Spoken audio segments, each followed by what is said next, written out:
कलयुग की अच्छाई देखकर कलयुग को रहने के 4 कमरे बनवाए। कलयुग कहां कहां रहता है बहुत ध्यान से सुनिए। कलयुग का पहला ठिकाना द्यूतम पानम स्त्रियः सूना यत्रा धर्मश्चतुर्विधा। कहां कहां रहता है कलयुग? बहुत ध्यान से सुनिएगा। कलयुग कहां कहां रहता? द्यूतम, जुआ, जहां जुआ होता है वहां कलयुग होता। आपके जयपुर में जुआ होता कि नहीं?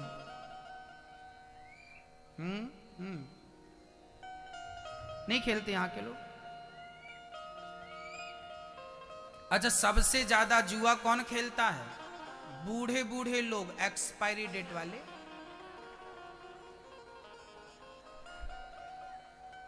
एक दादाजी जुआ खेल रहे थे। हमने कहा दादाजी जुआ क्यों खेल रहे हैं? अरे महाराज जी जुआ नहीं है, ये टाइम पास कर रहे हैं। हमने कहा लो, बुढ़ापे में टाइम पास कर रहे हो, अब आप क्या टाइम पास करोगे? अब टाइम खुद आपको पास करने वाला है। हाँ, ये बुढ़ापे में टाइम पास करने के लिए बुढ़ापा। अरे राम राम जपो, ये राम नाम जपने के लिए बुढ़ापा है। मौका मिला है जप लो, बाद में चाहोगे जपना तो जप नहीं पाओगे। जुआ खेल रहे हैं, बताओ। और लोग कहते हैं ना बच्चे बिगड़ रहे हैं। बच्चे नहीं बिगड़ रहे हैं, बूढ़े बिगड़ रहे हैं। बच्चे कम बिगड़ रहे हैं, बूढ़े ज्यादा बिगड़ रहे हैं। पहले के दादाजी अपने नाती का हाथ पकड़ के मंदिर ले जाते थे। पहले के दादाजी अपने बच्चे को गोद में बिठा के रामचरितमानस पढ़ते थे, बच्चा सुनता था। पहले के दादाजी मंदिर में पूजा आरती के टाइम नाती को ले जाते थे। आप लोग जब छोटे छोटे थे तो आपके दादाजी आपको मंदिर ले जाते थे कि नहीं? और आजकल के दादाजी नाती को गोद में लेके जुआ खेलते हैं। अब बताइए, ऐसे दादाओं से नाती ठीक बनेंगे?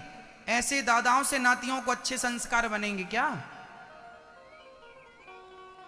देश के बच्चों ने नुकसान कम किया है, बूढ़ों ने नुकसान ज्यादा किया, संस्कृति को नष्ट किया। भैया थोड़ा आगे आ जाओ, पीछे जगह नहीं बची। थोड़ा मेरी मां आगे आ जाइए। कलयुग का पहला ठिकाना क्या? द्यूतम। जहां जुआ होगा ना, जुआ खेलने से नाश नहीं होगा। जुआ खेलोगे तो नाश नहीं, सर्वनाश होगा। किसका हुआ? जुआ खेलने से सर्वनाश किसका हुआ?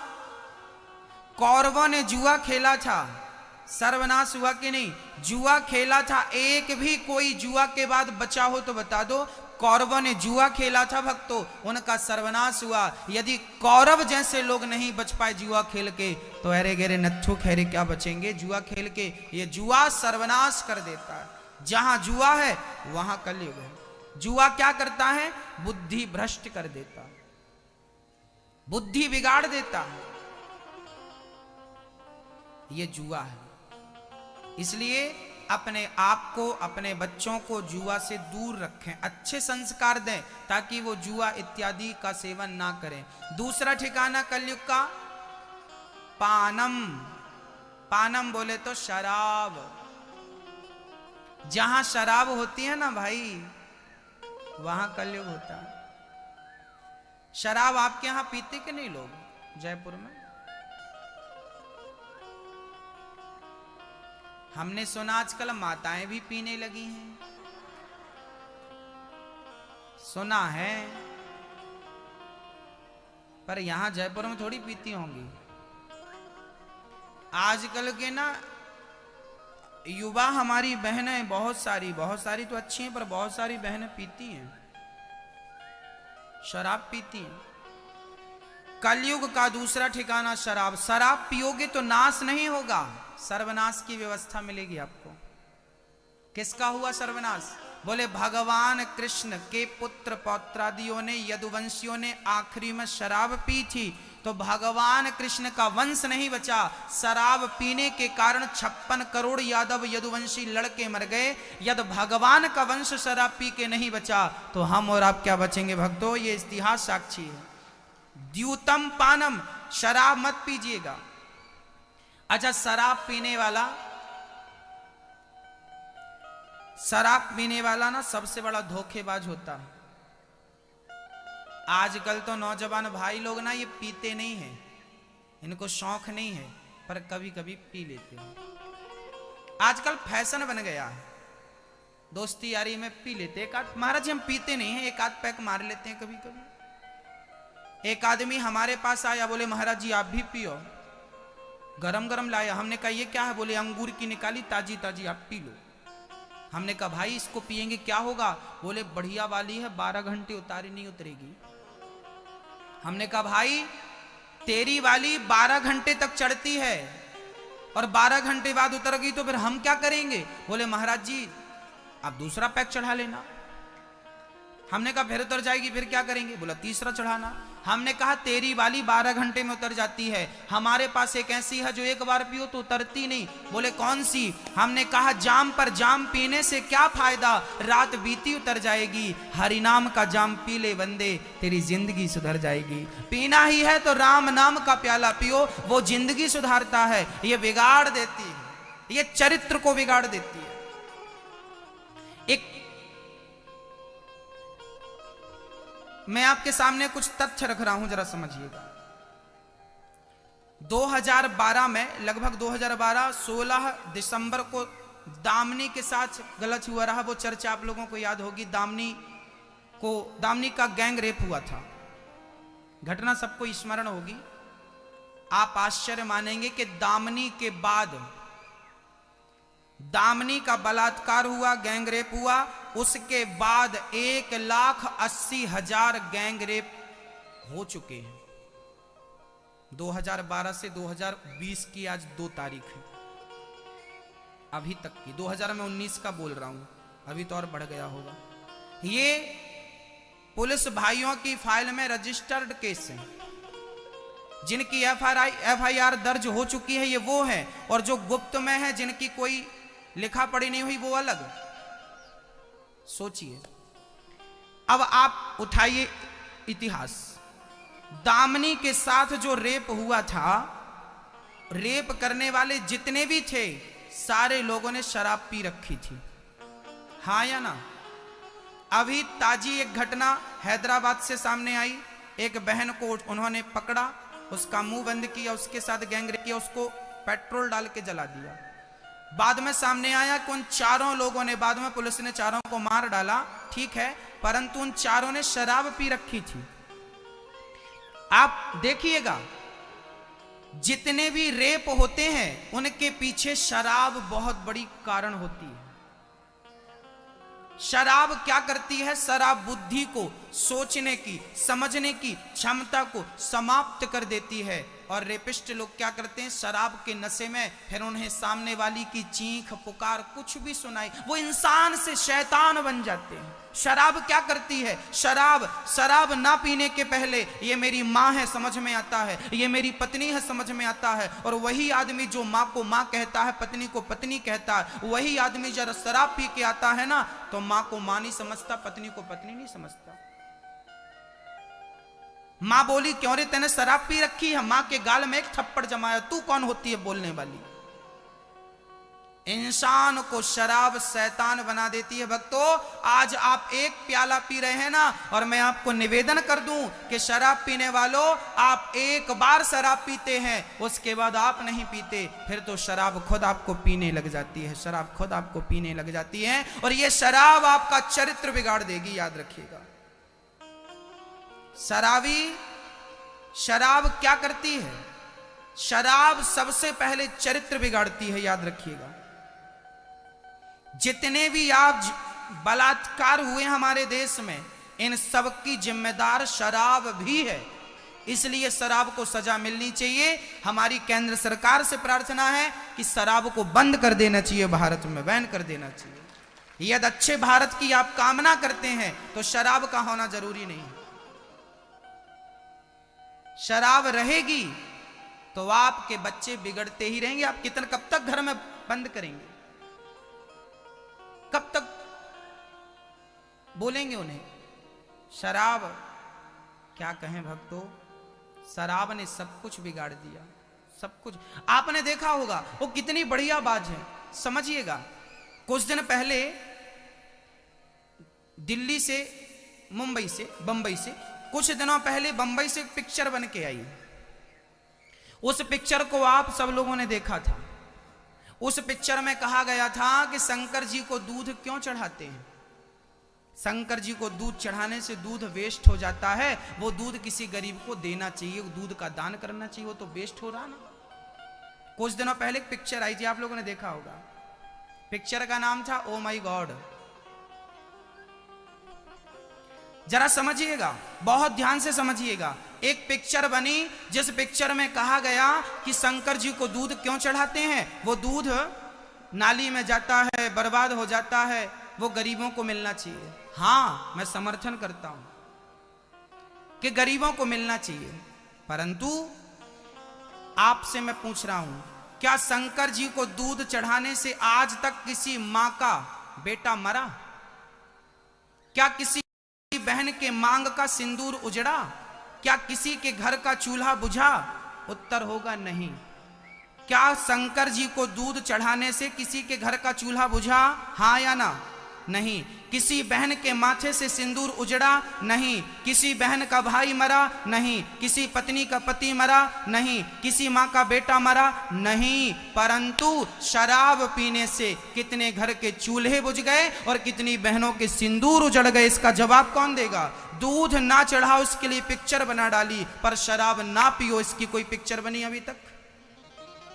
आज के नौजवान भाइयों को क्या आज तक एक भी मैसेज मिला बंबई की तरफ से, पिक्चर बनाने वालों की तरफ से? आजकल बच्चों को क्या यह मैसेज मिला कि बेटा शराब नहीं पीनी चाहिए, दूध नहीं चढ़ाने की पिक्चर बना डाली, पर शराब नहीं पीना चाहिए? क्या शराब पीना अच्छी बात है? बोलो भाई, नहीं ना। आप लोग भी जब पिक्चर देख के आए ना, बात सही लगी, वाह वाह, बात तो सही है। शंकर जी को दूध, शंकर जी का दूध 5 रुपए का आता है और शराब तुम्हारी 25-50 रुपए की आती है, 100 रुपए की आती है। शराब पीने से जेब ढीला नहीं पड़ रहा है, पर शंकर जी को दूध चढ़ाने, ये पिक्चर बनाने वालों ने इस तरीके से पिक्चर बनाया। सोचिए, अभी कुछ दिन पहले बंबई में एक हीरोइन शराब पी के मर गई, मर ही गई, निपट गई।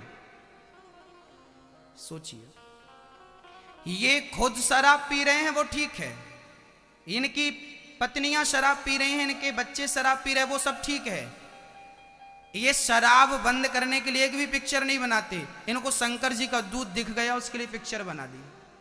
अरे भाई, शंकर जी को दूध चढ़ाना ना चढ़ाना वो तो हमारी अपनी पर्सनल मर्जी है, मर्जी है तो चढ़ाएंगे, वो तो हमारी भक्ति का सब्जेक्ट है, वो तो हमारे मन का संबंध है, हमें अच्छा लगेगा हम चढ़ाएंगे।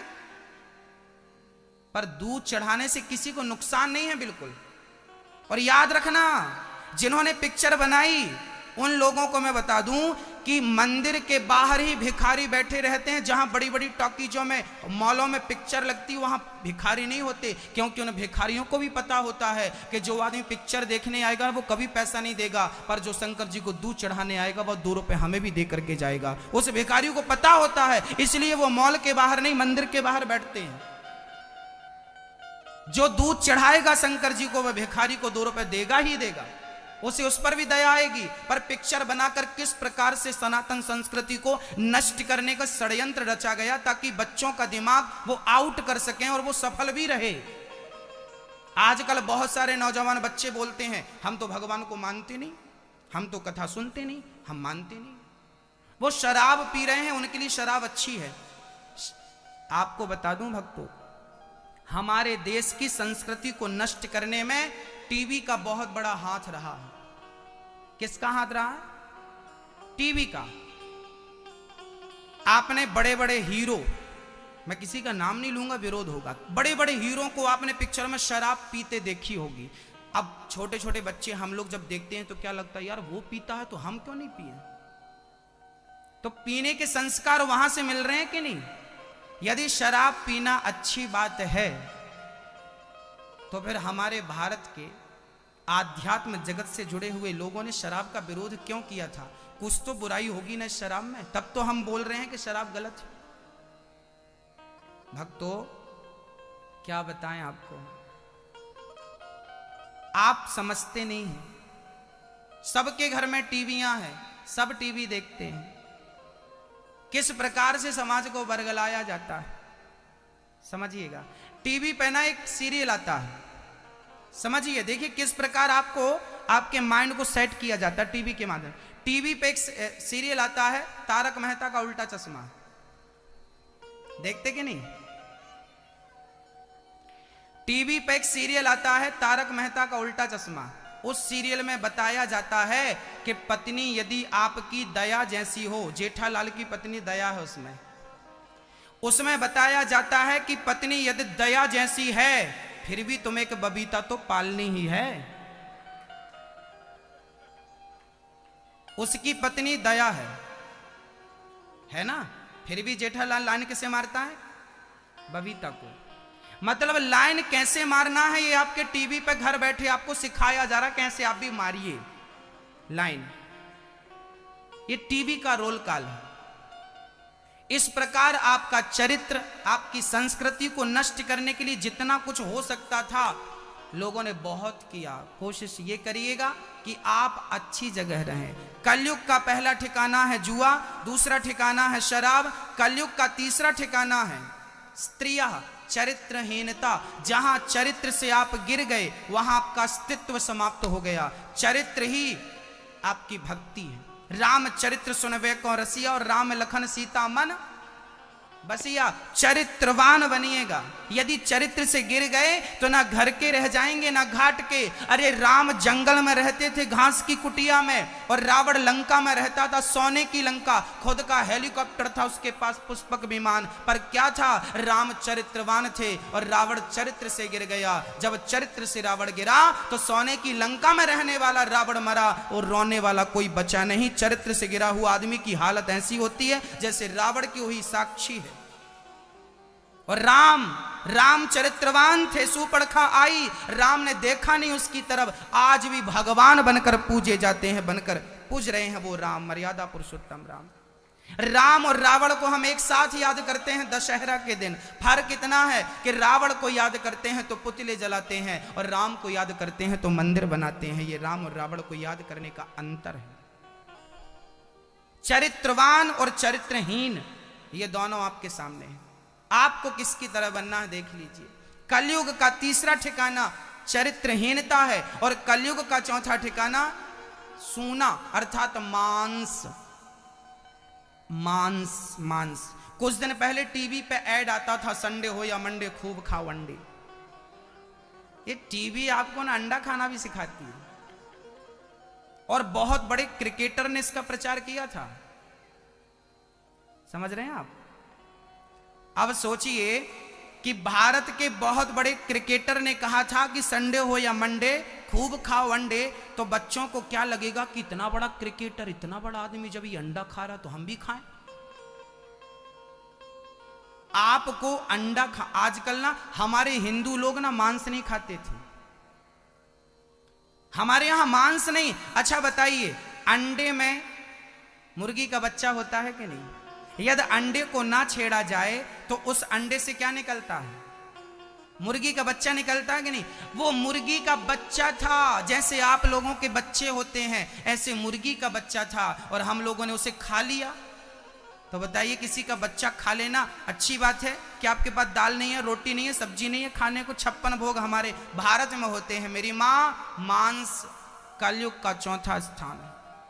मांस खाने वाले का भी सर्वनाश होता है, इसलिए मांस ना खाया जाए।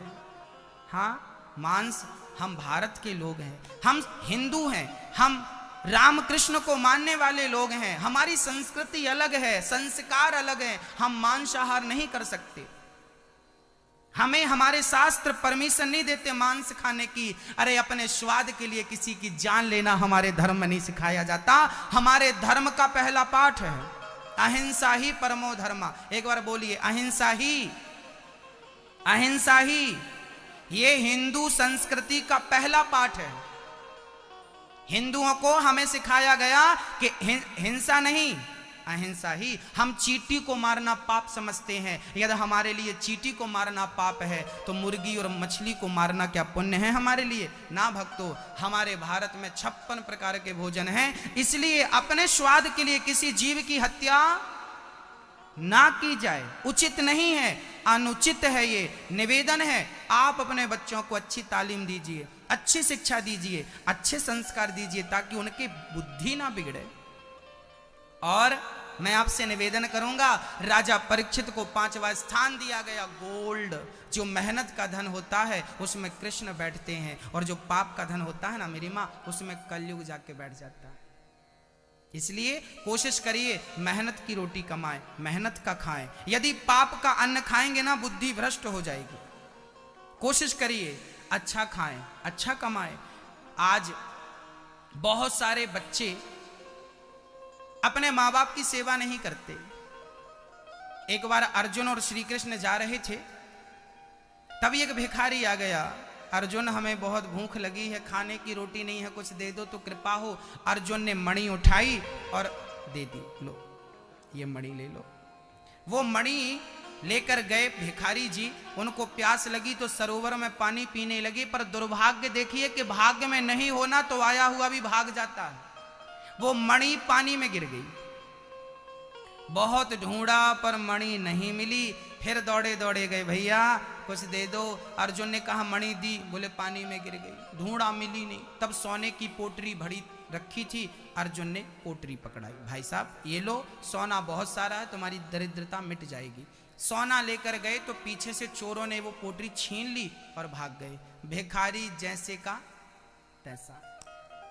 तीसरी बार आया, अर्जुन जी हमारी पोटरी सोने की वो चोरों ने छीन ली।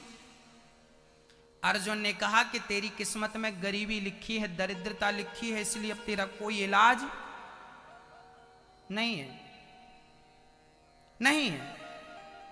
फिर भगवान ने मुस्कुराते हुए कहा, अर्जुन आप गलत कह रहे हैं, इसकी किस्मत में दरिद्रता है ही नहीं। तो भगवान फिर आप मिटाइए इसकी गरीबी। तब भगवान ने 2 रुपए दे दिए। कितना? 2 रुपए दे दिए भिखारी को।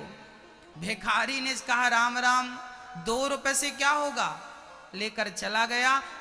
अर्जुन से कन्हैया ने कहा इसके पीछे पीछे चलो, देखो क्या होता है। अर्जुन पीछे पीछे गए। भिखारी ने सोचा कि 2 रुपए में तो कुछ भी नहीं आने वाला। उसी सरोवर में एक मछुआरे ने जाल डाला था, एक मछली फंसी थी, बड़ी तड़प रही थी। इसे दया आ गई। इसने कहा कि भाई ये 2 रुपए ले लो, मछली को छोड़ दो। मछुआरे को भी लगा कि चलो एक मछली के 2 रुपए बहुत हैं। उसने मछली निकाली और इसके कमंडल में डाल दी भिखारी के। 2 रुपए लेकर मछुआरा चला गया। कमंडल में जैसे ही मछली आई, उसी मछली के गले में संयोग से वही मणि फंसी थी। गले से निकलकर मछली के कमंडल में, बाबा जी के कमंडल में आई भिखारी के। अब भिखारी ने देखा ये तो वही मणि है। मछली उठा के पानी में फेंक दिया और मणि लेके चिल्लाने लगा, मिल गई मिल गई। चोरों को लगा हमारी खबर से मिल गई, अभी राजा को शिकायत करेंगे, बताएंगे हमें पकड़ के मृत्यु दंड देंगे। लो भैया, भिखारियों ने सोने से भरी पोटरी दे दी। भाई तेरी पोटरी तू संभाल, शिकायत मत करना, नहीं तो देश निकाला हो जाएगा। उसकी मणि भी उसे मिल गई, उसका खोया हुआ धन भी उसे मिल गया। अर्जुन को आश्चर्य का ठिकाना नहीं रहा। अर्जुन दौड़े दौड़े गए, प्रभु उसका धन उसे मिल गया, कैसे संभव हुआ? तब भगवान ने कहा, अर्जुन जब उसे आपने मणि दी तो उसने अपने बारे में सोचा। उसने सोचा मैं तो आलीशान बंगला बनाऊंगा, तो यूं राज करूंगा, तो यूं। जब सोना मिला तो भी उसने अपने ही बारे में सोचा, मैं यूं करूंगा तो मैं ये करूंगा तो मैं राजा बन गया, मैं महाराजा, इतनी दास दासियां मेरी होंगी, इतने हाथी घोड़े मेरे होंगे। पर जब हमने 2 रुपए दिए तो उसने अपने बारे में नहीं, उसने तड़पती मछली के बारे में सोचा। और अर्जुन जो दूसरों के बारे में सोचता है, मैं उससे माला माल कर दिया करता हूं, उसका खोया हुआ धन उसे वापस कर दिया करता हूं। बस मेरी मां, बस जो दूसरों के बारे में सोचते हैं उनकी तकदीर बदलती है। हम अपने ही बारे में सोचते हैं। याद रखना, अपने बारे में पशु पक्षी भी सोच लेते हैं, अपनों का पेट तो बिल्ली भी भर लेती है, परंतु जो दूसरों के बारे में सोचे वो इंसान है। इसलिए मेरी माँ, वृंदावन में एक वृद्धाश्रम इसलिए बनाया जा रहा है ताकि वहाँ वृद्ध माओं की सेवा हो सके, उन माओं की सेवा हो सके। आजकल बहुत सारे माँ बाप को, बहुत सारी वृद्ध माओं को आज उनके अपने बच्चे दुत्कार देते हैं, कष्ट देते हैं। घर में दो रोटी नहीं मिलती, प्यार की रोटी नहीं, भटकती रहती हैं बूढ़ी माएँ। कहाँ जाएं, किसके पास जाएं? उन बूढ़ी माँओं को वहाँ सहारा मिल सके, उनको वहाँ रहने की, खाने की सारी व्यवस्थाएं आजीवन हो सकें, उसके लिए ये दास वृंदावन में एक वृद्धाश्रम बनाने जा रहा है। उस मछली को देखा और उसकी तड़प को देखकर द्रवीभूत हो गया। जब उस भिखारी ने दूसरों के बारे में सोचा, उस मछली के बारे में सोचा, तो उसका धन उसे वापस मिल गया। ईश्वर उन्हें ही धन धान्य से परिपूर्ण करते हैं जो दूसरों के बारे में सोचा करते हैं। आज हमारे श्री सरोज बाला, आपने एक माँ को जीवन भर के लिए गोद लिया है। यदि यहाँ आप हैं तो मंच पे आकर अपना प्रमाण पत्र प्राप्त करें। सरोज बाला जी और सुनीता मोटवानी जी, आप श्री एक माँ को जीवन भर भोजन देकर उनको गोद ले रही हैं। सुंदर तालियां आपके लिए। एक बार सुंदर तालियां देखिए। आप स्वयं एक माँ हैं, पर आपको उस माँ का दर्द है और इस एक माँ को आप गोद ले रही हैं।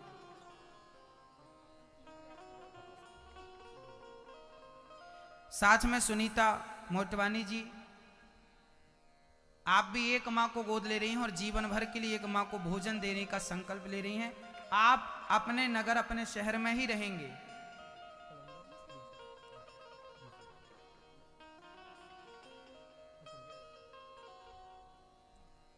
आप अपने नगर, अपने शहर में ही रहेंगे, पर आपके माध्यम से कोई एक माँ वृंदावन में भोजन करती रहेगी जीवन भर।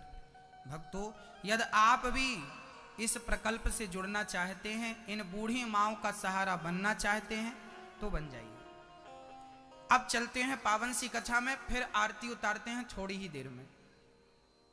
भक्तों, राजा परीक्षित ने 4 स्थान दिए हैं कलयुग को रहने के। 5वां स्थान गोल्ड दिया। अच्छा, संयोग देखिए कि राजा परीक्षित ने भी सोने की मुकुट पहन रखी थी। वो मुकुट थी जरासंध की। जरासंध को जीत करके भीम भैया को ना उसकी मुकुट बड़ी प्यारी लगी, तो वो मुकुट लेके आ गए थे। आज संयोग से वही मुकुट पहन के राजा परीक्षित जंगल शिकार खेलने गए। राजा परीक्षित ने मुकुट पहनी और 5वां स्थान दे दिया गोल्ड, कलयुग को रहने का। तो कलयुग राजा परीक्षित के सिर पे आके बैठ गया। जब सिर पे आकर बैठा तो राजा परीक्षित की बुद्धि भ्रष्ट हो गई। राजा परीक्षित ने एक संत का अपमान कर दिया। समीक जी के गले पे मरा हुआ सर्प लपेट दिया। पहले पानी की याचना की, पानी दे दीजिए, बड़ी प्यास लगी है।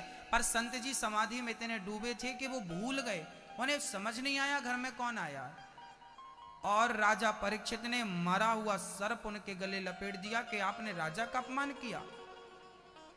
जैसे ही समीक के गले पर सर्प लपेटा, राजा परीक्षित घर गए, मुकुट उतारा, उनको पश्चाताप हुआ, राम राम मैंने क्या कर दिया, एक संत का अपमान कर दिया। समीक के पुत्र को पता चला श्रृंगी जी को कि मेरे पिता के गले पे मरा हुआ सर्प डाला है। श्रृंगी जी ने श्राप दे दिया, राजन इति लंघित मर्यादम तक्षकः सप्तमे हनि, आज से 7वें दिन तक्षक तुम्हें डसेगा और तुम्हारी मृत्यु हो जाएगी।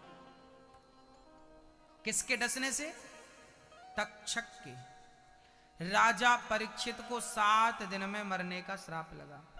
अब जिस व्यक्ति को 7 दिन में मरना हो उसे क्या करना चाहिए? राजा परीक्षित घबरा गए और तुरंत गंगा के किनारे पहुंच गए। शुकताल जाकर बैठ गए। वहां पर जब बहुत बड़े संत आ गए, बहुत सारे संत, पर कोई उत्तर ना दे सका कि 7 दिन में जिसे मरना हो उसे क्या करें। तब सुखदेव जी वहां पर आए। तत्राभवद भगवान व्यास पुत्रो यद्रक्षया गामट मानो नपेक्षा अलक्ष्य लिंगो निजलाभ तुष्टो व्रतश्च बालैरवधूतवेशः। मैया जी, भैया जी, पता चल जाए कि मौत सिर पे खड़ी है तो सबसे पहला काम क्या करना चाहिए? बोले घर परिवार को छोड़ देना चाहिए। और हम आपसे निवेदन करेंगे कि मरने के पहले ना घर छोड़ देना। ये जयपुर कमाने धमाने के लिए, रहने के लिए बढ़िया, मरने के लिए ठीक नहीं है ये जगह। मरने के पहले घर परिवार छोड़ देना चाहिए। कहां मरना चाहिए? बोले तीर्थों में मरना चाहिए। मरना भला है दूर का, जहां न अपना कोय। पशु पक्षी भोजन करें, कोटि यज्ञ फल हो। घर पे मरोगे ना भक्तों, घर वाले मरने नहीं देते। सही है कि नहीं? मैया जी, ओ मेरी माँ, नींद आए तो बताना, लोरी सुना देंगे आपको। प्रेम से सुन लो। घर में मरना मत, क्योंकि घर वाले मरने नहीं देते। एक बार क्या हुआ, जयपुर में एक सज्जन मर रहे थे। अभी पूरे मरे नहीं थे कि लोग आ गए, रोने लगे। अच्छा, मरते समय हमारी माता बहुत अजब गजब तरीके से रोती है। अभी मारा नहीं पूरा, और इतनी भीड़ लगा ली, और इतनी भीड़ में धक्का मुक्की हुई, मरने वाले के ऊपर गिर गए कुछ लोग, बूढ़े निपट गए। अभी 2-4 घंटे और रहते, लोग गिर गए ऊपर। कई बार ऐसा होता है कि आप ठीक से मरने भी नहीं देते। अच्छा, जब आदमी मरने लगता है ना, तो रिश्तेदार आते हैं, अपने लोग हिलाते हैं, भैया पहचानो पहचानो।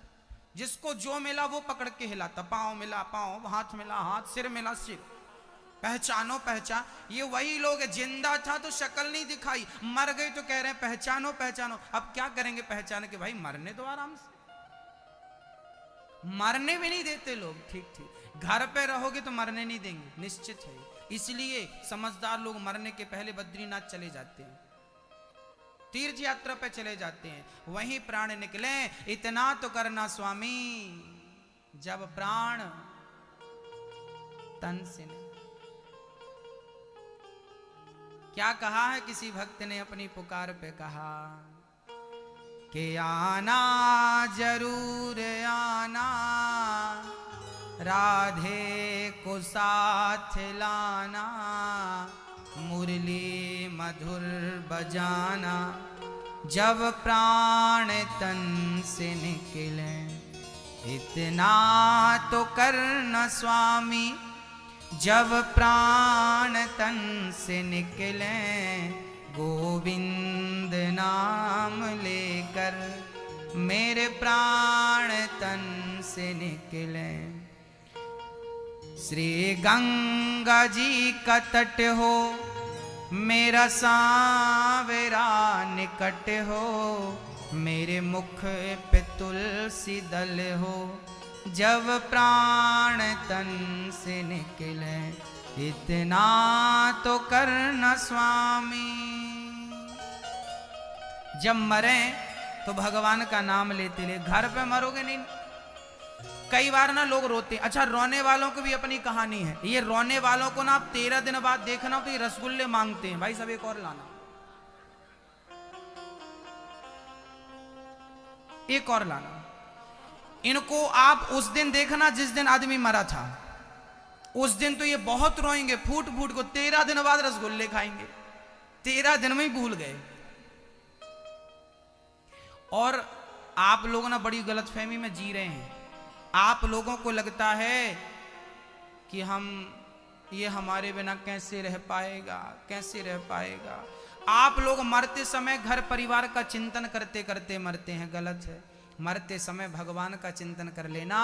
जब आदमी मरे तो उसको गाय के गोबर से लीप कर जमीन में लिटा देना, सामने राम का चित्र रख देना, हाथ में तुलसी की माला दे देना, और राम राम जपना बैठ के। राम नाम सुन करके मरेगा तो उसका उद्धार हो जाएगा। और यदि वो आपको ही देखता देखता मर गया तो 84 के चक्कर में फिर उलझ जाएगा।